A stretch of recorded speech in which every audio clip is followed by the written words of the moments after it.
Bonjour à tous. Alors, qu'est-ce qui rend la rupture d'une relation avec un ou une perverse narcissique aussi difficile? Lorsque vous sortez d'une relation avec un ou une perverse narcissique, que ce soit vous qui soyez parti ou l'inverse, vous êtes complètement abasourdi, complètement désorienté.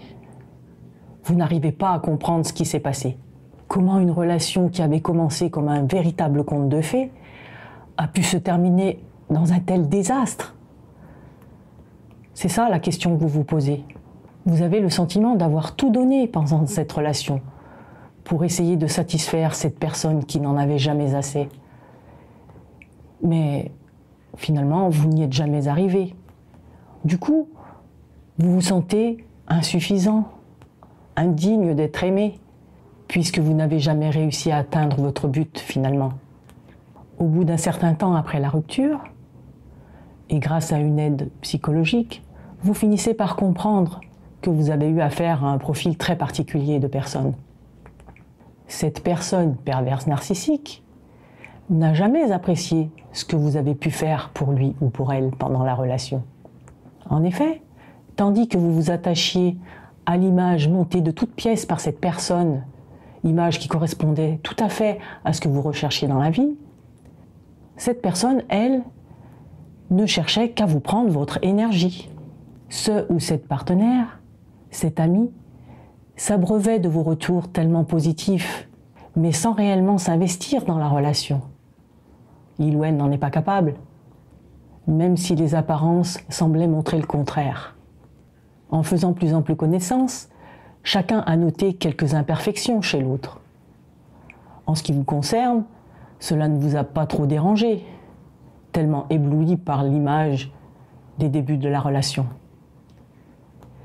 Pour ce qui est du ou de la perverse narcissique, en revanche, ce n'est pas tolérable. Se rendre compte que l'autre n'est pas parfait, et pire même, qu'il ou elle n'est pas perçu comme un être parfait, ce n'est pas envisageable. C'est alors que la période de dévalorisation a commencé. Face à tous les reproches que vous avez entendus sur vous, vous avez essayé maintes et maintes fois de rétablir la situation des débuts, où tout était si merveilleux. Vous avez accepté et excusé toujours plus les comportements de plus en plus déplacés du ou de la perverse narcissique. Vous avez redoublé d'efforts, car vous avez l'intime conviction qu'avec beaucoup de patience et d'amour, tout peut s'arranger. Malheureusement, plus vous faisiez preuve de générosité émotionnelle envers cette personne, et plus cet ami, ce partenaire ou autre, se sentait renvoyé à son propre vide. Il ou elle s'est alors mis à vous en vouloir pour toutes ces capacités que vous avez, à vous remettre en question, à vous montrer généreux ou généreuse, à faire preuve d'empathie en somme. D'où ces multiples tentatives pour vous détruire psychologiquement. Lorsqu'on parvient à comprendre tout cela, au début, on refuse de l'accepter. Ce n'est pas possible. Cette personne ne peut pas être aussi cruelle. Après tout ce qu'on a partagé, on ne peut pas en arriver là. Il y a forcément une solution. C'est ça, les pensées qui tournent en boucle dans votre tête. Pendant des semaines, des mois, des années parfois, vous luttez contre la triste réalité. Vous voulez trouver une explication à tout ça, mais il n'y en a pas.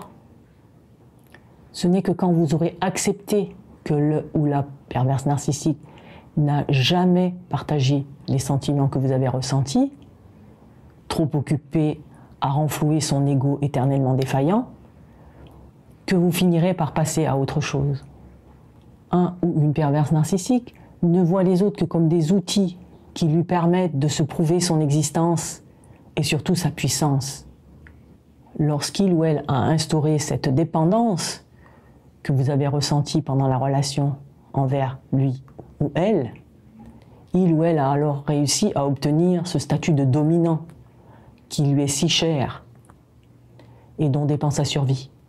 Pour vous, la victime, la seule option possible, si vous ne voulez pas passer votre vie à vous oublier, vous et vos besoins, c'est de partir, c'est de fuir cette relation.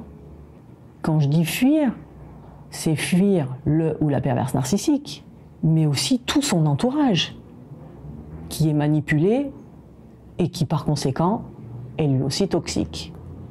Les rêves, les projets que vous aviez élaborés avec le ou la perverse narcissique existent toujours en vous au sortir de la relation, même si vous avez l'impression d'être complètement vide. Ce qu'il faut comprendre, c'est que ce ne sera jamais avec cette personne que vous pourrez les réaliser. J'espère que cette vidéo vous a plu. En attendant la prochaine, je vous dis à bientôt.